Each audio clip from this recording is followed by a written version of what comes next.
Untuk menggunakan perintah distance, kita pilih dulu objek yang akan kita ukur jaraknya. Oke, di sini ada beberapa objek point. Kemudian kita ketik perintah distance di, kemudian klik di titik awal, kemudian klik di titik akhir.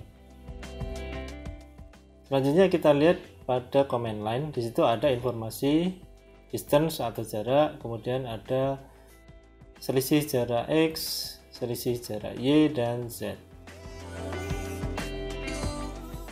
Oke, selanjutnya ulangi langkah-langkah sebelumnya untuk mengukur jarak objek-objek yang lain.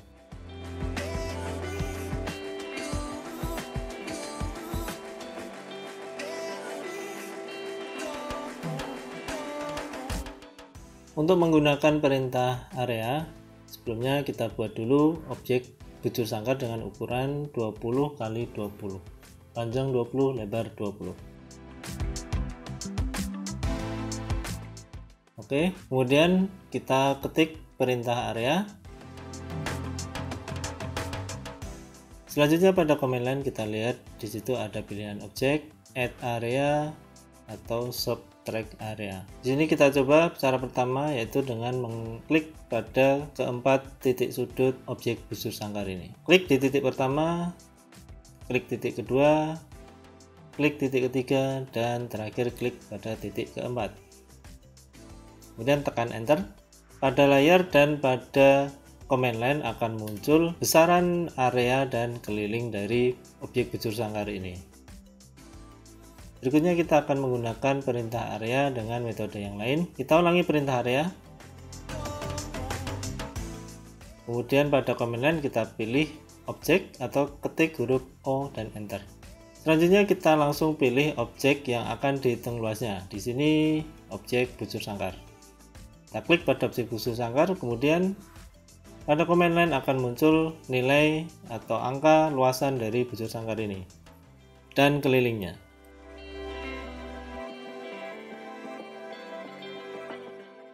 Selanjutnya kita coba untuk menghitung luas area dari objek lingkaran. Buat objek lingkaran dengan jari-jari 15.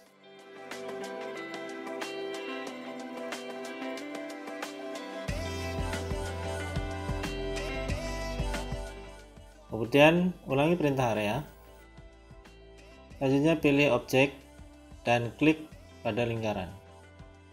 Maka otomatis besar area dan keliling dari lingkaran akan muncul.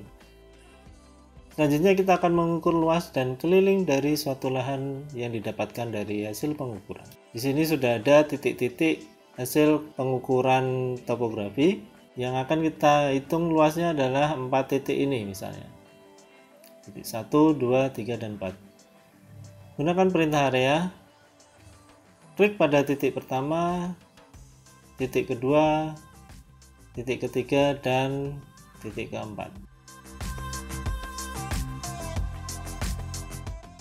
Kemudian pada command line akan muncul besaran dari luas dan keliling area yang sudah kita pilih tadi.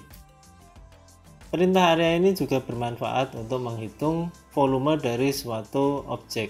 Misalnya pada gambar dinding penahan tanah atau turap ini,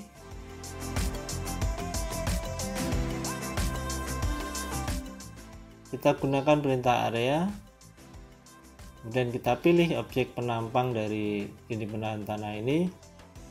Selanjutnya akan muncul luasan dari penampang dinding penahan tanah ini.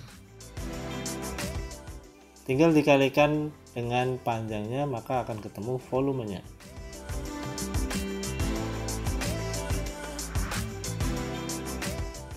Untuk menggunakan perintah measure ini, pertama kita buat objek line atau garis dengan panjang misalnya 15.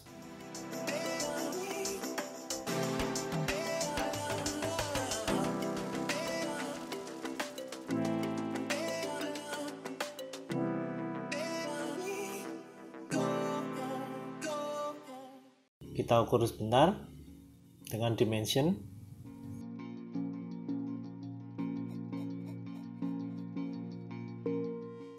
Oke, udah 15 ya. Kemudian kita ketik perintah measure, ME atau measure atau MEASURE.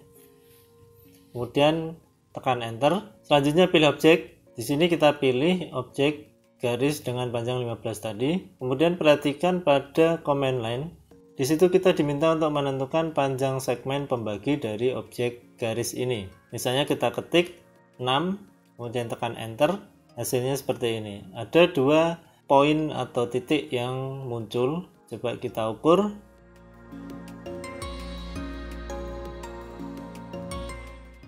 Yang pertama panjangnya 6.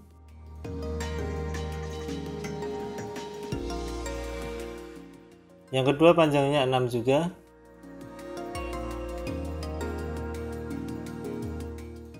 Yang terakhir panjangnya 3. Jadi angka 6 yang kita masukkan tadi adalah panjang dari segmen-segmen pembagi objek. Karena 15 dibagi 6 tidak habis, maka ada sisanya yaitu 3. Oke, kita hapus dulu.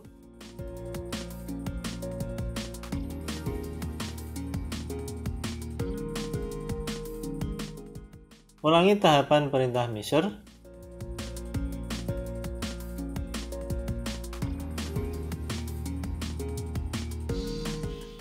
Kita ketik ME, enter.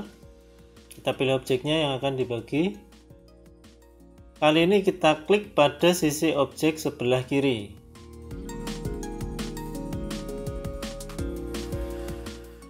Kemudian kita ketik panjang segmennya sama dengan 6, kemudian tekan enter.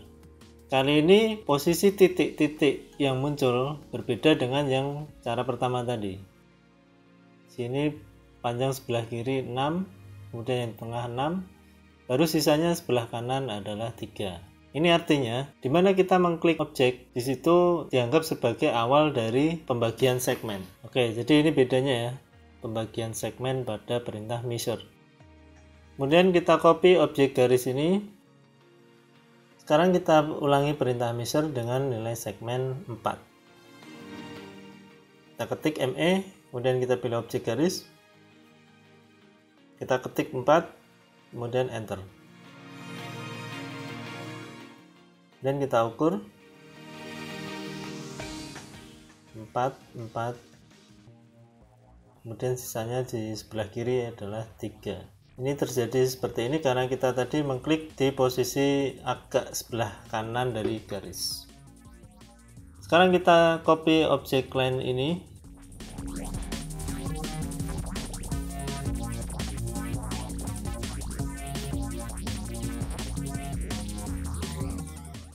Berikutnya kita akan menggunakan perintah divide. Kita ketik divide atau DIVIDE, kemudian tekan enter.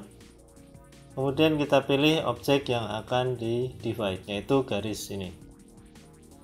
Berikutnya kita ketik jumlah segmen pembaginya, yaitu 6 misalnya. Kemudian tekan enter, otomatis pada garis akan muncul 5 poin. Di mana garis ini sudah dibagi menjadi 1, 2, 3, 4, 5, 6 segmen.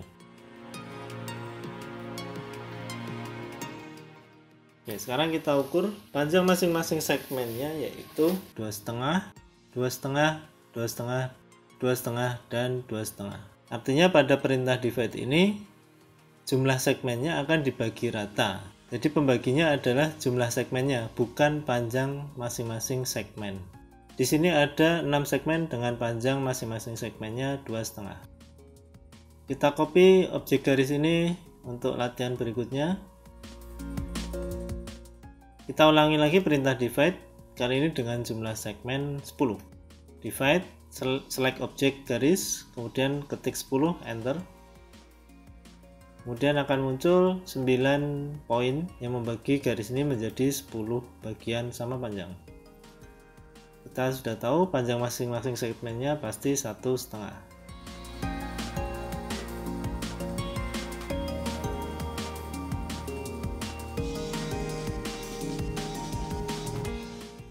untuk mempelajari perintah blok ini, ada baiknya kita mempelajari latar belakang salah satu alasan kita menggunakan perintah blok ini. Contoh kasus ketika kita akan mengcopy atau menggandakan beberapa objek secara bersamaan dengan jumlah yang banyak, atau kita akan mengcopy berkali-kali, kondisinya seperti ini. Misalnya kita akan mengcopy objek saluran drainase dan trotoar ini ke objek yang ada di bawah-bawahnya ini. Jumlahnya cukup banyak. Oke.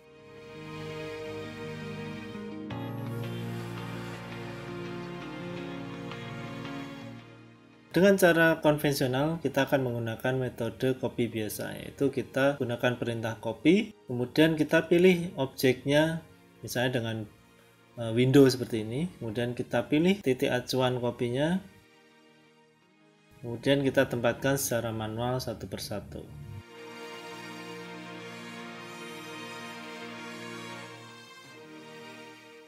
Oke, kita sudah berhasil mengkopikan objek ini beberapa kali, tapi mungkin kadang timbul masalah seperti ini. Kita diminta untuk merubah bentuk semua objek yang sudah di-copy tadi.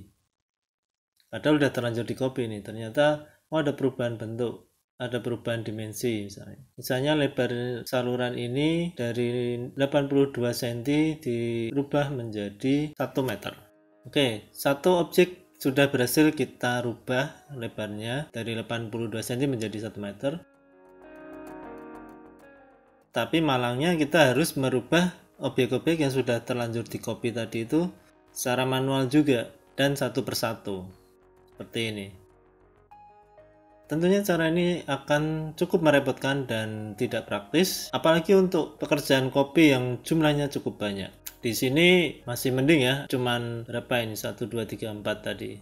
Nah, disinilah perlunya kita menggunakan perintah block. Caranya gimana? Kita ketik W, kemudian kita pilih W block itu. Kemudian kita klik pada source ini, kita pilih objek. Berikutnya pada base point kita pilih pick point. Kita klik pada titik acuan objek yang akan menjadi titik pusat dari blok.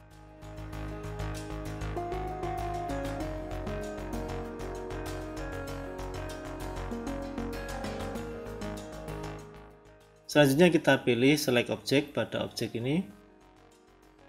Kemudian kita pilih objek yang akan kita rubah menjadi blok. Lalu kita window pada objek trotoar dan saluran drainase ini. Berikutnya kita pilih convert to block. Artinya objek yang sudah kita pilih tadi akan dirubah menjadi blok. Selanjutnya pada destination, pada kotak file name and path kita pilih lokasi penyimpanan dan kita beri juga nama file bloknya itu. Misalnya di sini kita beri nama udits.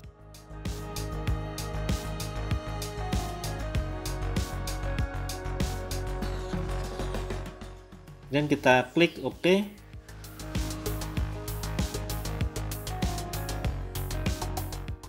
Objek yang sudah kita pilih tadi sudah berubah menjadi sebuah blok. Kalau kita amati, perintah blok ini akan menyatukan beberapa objek-objek terpisah, misalnya garis, arc, arsiran menjadi satu. Salah satu ciri objek itu sudah menjadi blok adalah ketika kita klik salah satu bagiannya, maka bagian yang lainnya akan ikut terpilih. Untuk memunculkan objek blok ini, kita gunakan perintah insert block, yaitu kita ketik huruf I, kemudian enter, insert, enter. Kemudian akan muncul panel blocks.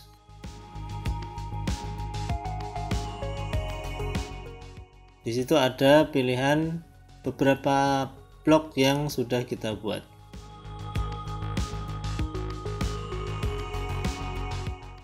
Di sini kita pilih objek udits. Untuk memasukkan objek blok ini ke dalam bidang gambar, kita bisa double klik pada thumbnail yang ada di panel blok itu. Dan pilih don't redefine udits. Kemudian kita klik pada titik referensi yang sudah kita tentukan tadi. Ulangi prosedur insert block ini. ketik I, enter, kemudian pilih objek blok yang akan kita gunakan.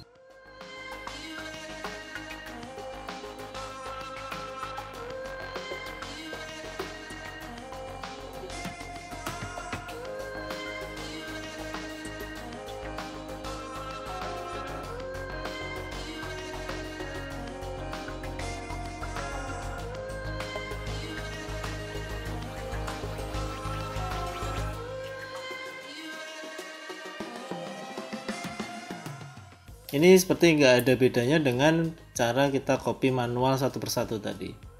Lalu apa bedanya dengan kita membuat blok ini? Oke. Selanjutnya kita mengalami kasus yang sama, yaitu kita harus merubah ukuran dari objek yang sudah terlanjur digandakan ini. Jika objeknya sudah menjadi blok, cara mengeditnya adalah dengan double klik pada objek blok ini.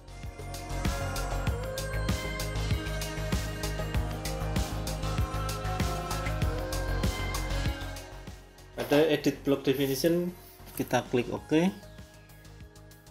Selanjutnya tampilan bidang gambar akan berubah menjadi seperti ini.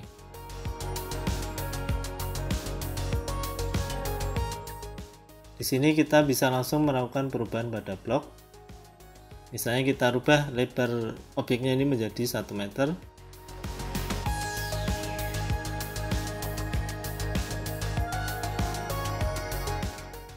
Setelah selesai mengedit bloknya, kita klik close block editor untuk menyimpan perubahan ini.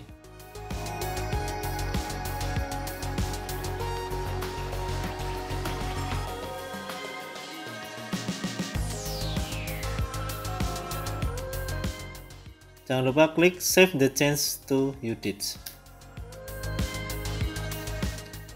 Oke, kita lihat perubahannya seperti apa. Nah, semua objek blok yang sudah kita kopikan tadi ternyata otomatis berubah lebarnya tanpa kita repot-repot merubahnya satu persatu. Oke, kita cek coba lebarnya. Nah, sudah menjadi 1 meter. Oke, itu tadi fungsi dari perintah blok.